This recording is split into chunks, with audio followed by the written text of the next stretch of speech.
Ja.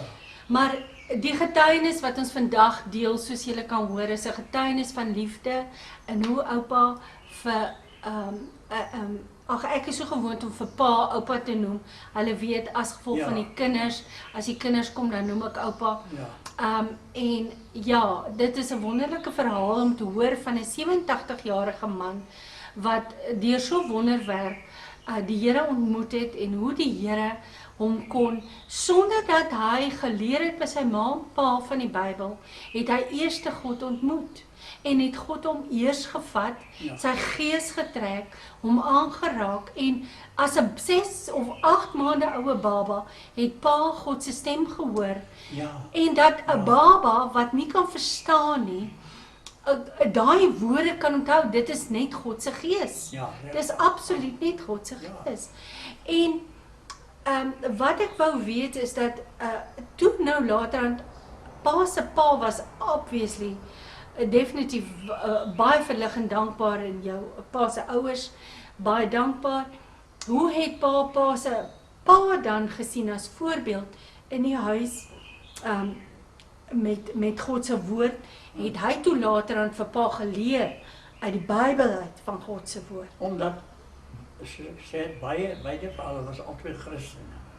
En my pa het, soos ek sê, altyd elke aand 'n stilte gehou, Bybel gelees en gebid.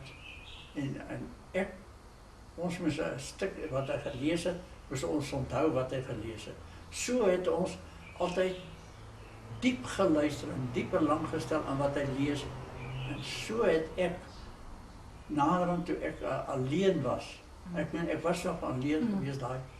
Toe het hulle vir my 'n Bybelpresent gegee, soos ek sê, en daaruit het ek dieselfde voorbeeld gevolg wat my ouers gevolg het. In die aand Bybel gelees en altyd kyk waar ek die mooiste storie kan kry en ek het gebid. So het ek al nader en nader aan die Here beweeg, maar ek het hom nooit gelos nie.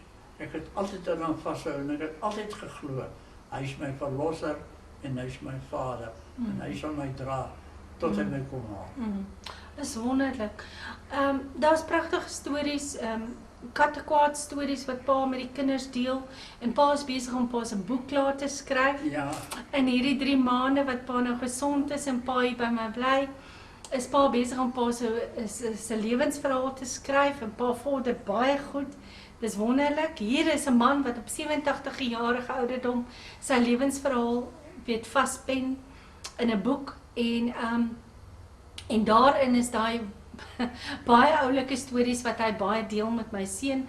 As ons buite sit en braai of so, dan of in die middag wanneer AJ by die huis kom, dan gaan sit hy by sy oupa en sy oupa vertel hom dan van die stories wat hy die dag geskryf het. Onder meer is daar stories van werklike kattekwaad wat ek maar net my kop kan skud, want dis maar deel van man wees. En 'n deel van mens wees en hoe hy vlek gesleep het ook met ander jong meisies op die dorp en hy was maar 'n hartebreker ook op sy tyd. En al het hy die gees van God geken en gehoor, was die Adam maar deel van hom. Kan ek maar so sê. Deel van pa, die Adam was maar deel van pa, maar pa het nooit dinge gedoen wat pa nie laterand oor berou gehad het nie.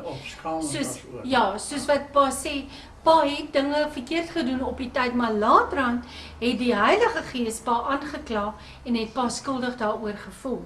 Dis reg.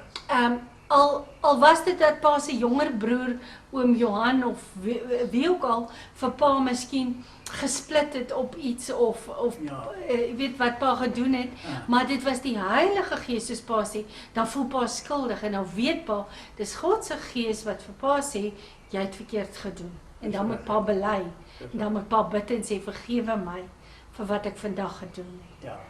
So sonder dat pa letterlik elke keer na die Bybel toe gehardloop het, en woord gelees het, al het pa dit gelees, was dit net 'n aanhoudende gesprek tussen God en pa, en pa met die Here. Ja, ek het altyd, voor ek enigiets gedoen het, voor ek enigiets besluite geneem het, het ek eers gebid. Liewe Heer gevra, hy moet my raad gee, doen ek die regte ding of as ek die verkeerde ding doen, moet dit vir my afwys.